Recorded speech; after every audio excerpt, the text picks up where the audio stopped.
सबसे पहले आप सभी श्रोताओं को मेरा नमस्कार। मैं अजय चौधरी आप सभी का अपने YouTube channel RPSC exam GK and philosophy में हार्दिक स्वागत करता हूं। साथियों, अब तक हम कई महत्वपूर्ण टॉपिक को पूरा कर चुके हैं जो पूरे राजपूताना के प्रमुख योद्धा थे। उन सभी के बारे में अध्ययन कर चुके हैं जो कि आपके हर एग्ज़ाम की दृष्टि से महत्वपूर्ण थे। और आज फिर हम एक नए योद्धा के साथ में हैं। और योद्धा क्या, अगर यूं कहें तो पूरे राजपूताना में इस व्यक्ति के नाम के बिना राजपूताने का इतिहास ही अधूरा है। ये वो व्यक्ति है, ये वो महान योद्धा है जिसने कभी भी मुग़लों की अधीनता स्वीकार नहीं की, हमेशा संघर्ष किया। आप समझ गए होंगे, मैं बात कर रहा हूँ वीर शिरोमणि महाराणा प्रताप की। देखिए, आज का हमारा टॉपिक है महाराणा प्रताप। ये काफ़ी लोकप्रिय टॉपिक है। आरपीएससी के द्वारा या जो अधीनस्थ बोर्ड है राजस्थान का, तो उनमें हमेशा प्रताप को लेकर के और कोई ना कोई क्वेश्चन देने की जिज्ञासा ज़रूर रहती है।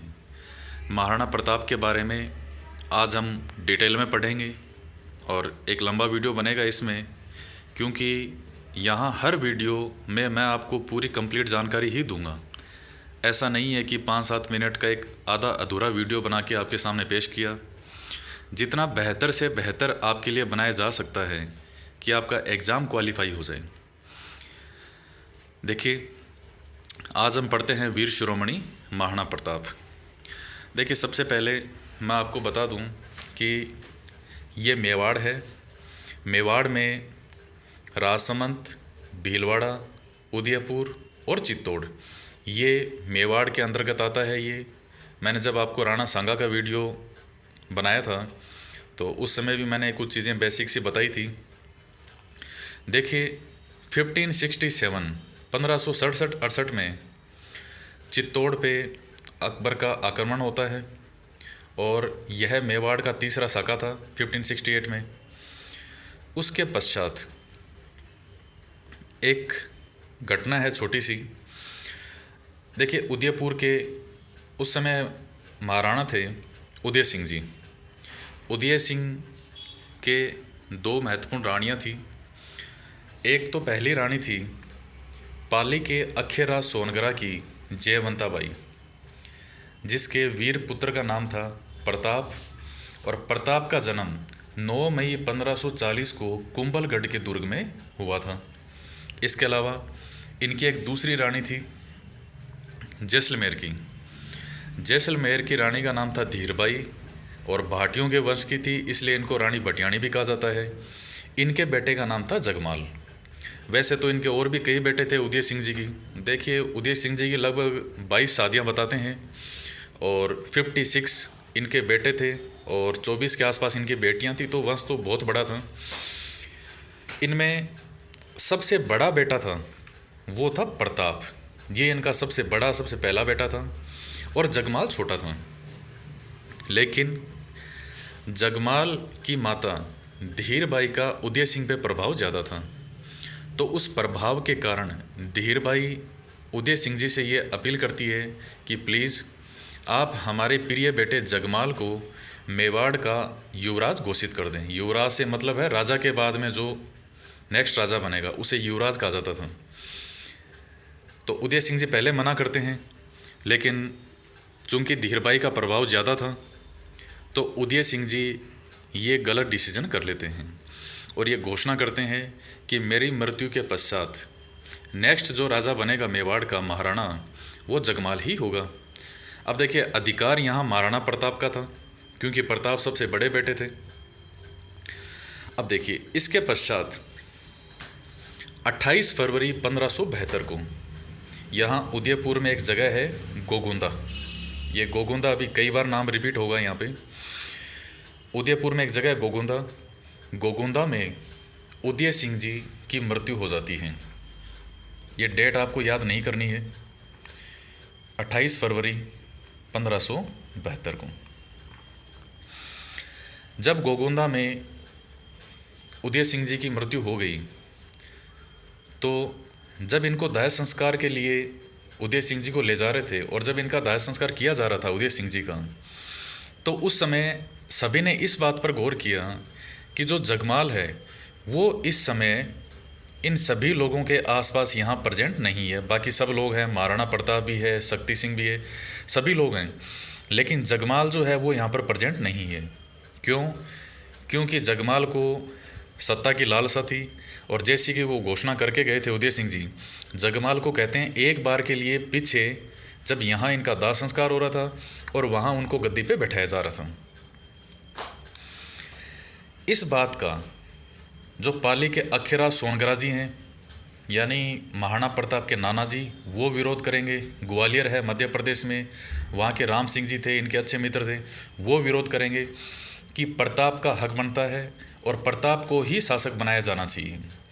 तो सभी लोग सर्वसम्मति से गोगुंदा से आते समय रास्ते में ही, गोगुंदा का क्षेत्रीय पड़ता है वो, गोगुंदा में महाराणा प्रताप का औपचारिक रूप से अभिषेक कर दिया जाता है।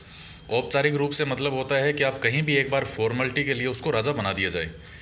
तो पहला जो राज्याभिषेक कहा जाता है गोगुंदा में महाराणा प्रताप का यहाँ पर हुआ, और उसके पश्चात विधिवत तरीके से इनका राज्याभिषेक होता है कुंभलगढ़ दुर्ग में, जो कि राजसमंद में है।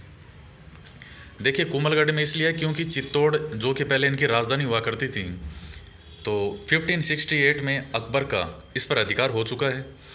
तब से कुंभलगढ़ में ही रह रहे थे और कुंभलगढ़ को मेवाड़ की शरण स्थली भी कहा जाता है। आप इसको ध्यान में रखिए, जैसे मारवाड़ है तो मारवाड़ की शरण स्थली कहा जाता था शिवाना को, जो कि बाड़मेर में शिवाना दुर्ग है।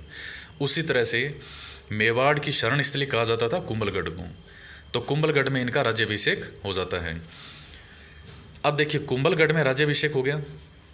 ये पहली बार ऐसा हुआ था कि मेवाड़ के राणा ने किसी को अपना युवराज घोषित किया और उसकी मृत्यु के पश्चात उसके डिसीजन के खिलाफ जाकर के सभी लोगों ने सर्वसम्मति से मिलकर के किसी और को राणा घोषित कर दिया, राणा बना दिया।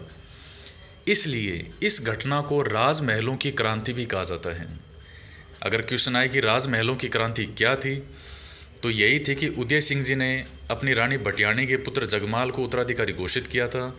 चूंकि प्रताप बड़े बेटे थे और इन्हीं का हक था, इसलिए सभी लोगों ने सर्वसम्मति से प्रताप को अपना नेक्स्ट राणा घोषित किया। इसे कहा जाता है राजमहलों की क्रांति। ये एक पहली घटना कंप्लीट हो चुकी है। अब देखिए उसके बाद क्या होता है। जब महाराणा प्रताप 28 फरवरी 1572 को राजगद्दी पर बैठते हैं यहाँ कुंभलगढ़ में। इनके राजगद्दी पर बैठने के बाद अब जो अकबर है, यहाँ अकबर है, वो अकबर महाराणा प्रताप से अधीनता स्वीकार करवाने की पूरी कोशिश करेगा। तो इसके लिए वो अपने 4 दूत भेजता है। इन दूतों का जो सीक्वेंस है, क्रम, वो आपके लिए बहुत ज़्यादा महत्वपूर्ण है। देखिए इनका जो क्रम है, सबसे पहले नवंबर 1572 में एक दूत जाएगा। इसके अलावा 1573 में 3 दूत जाएंगे। तो नवंबर 1572 में जलाल खां को भेजा जाता है, जून 1573 में मान सिंह को, सितंबर 1573 में भगवंत दास को और दिसंबर 1573 में टोडरमल जी को। इनका क्रम याद करना है आपको।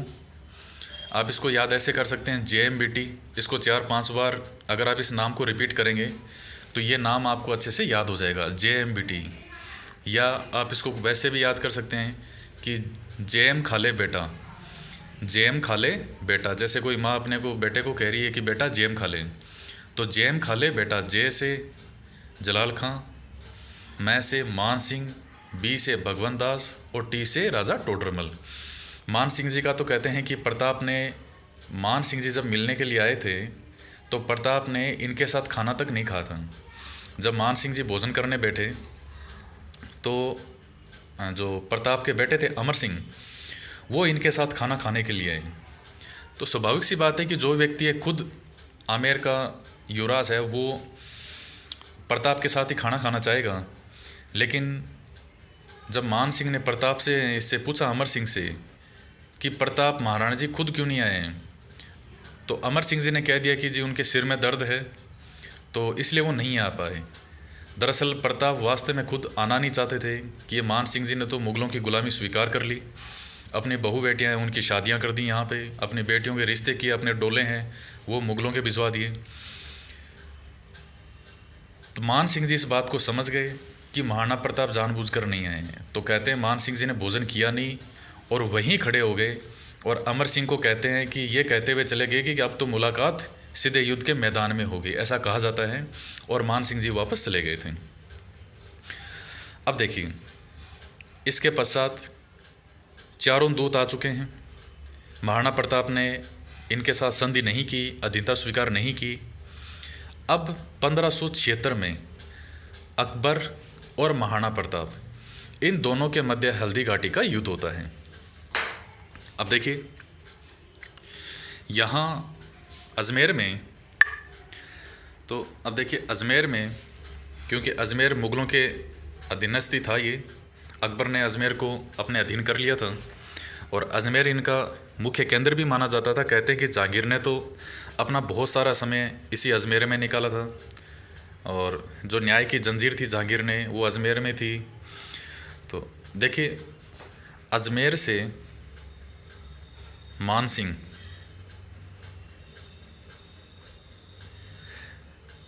3 अप्रैल 1576 को रवाना होते हैं, दल बल के साथ अपनी सेना लेके आते हैं। देखिए, नेक्स्ट वीडियो में हम इसके आगे का पढ़ेंगे, क्योंकि ये वीडियो काफ़ी लंबा होगा, क्योंकि मैं आपको डिटेल में पढ़ाऊँगा एक एक चीज़ को। तो अब तक जिन साथियों ने हमारा चैनल सब्सक्राइब नहीं किया है वो सब्सक्राइब ज़रूर करें, लाइक करें, शेयर करें ज़्यादा से ज़्यादा, ताकि सभी को इसका लाभ हो सके। तो नेक्स्ट वीडियो में हम मिलते हैं। धन्यवाद।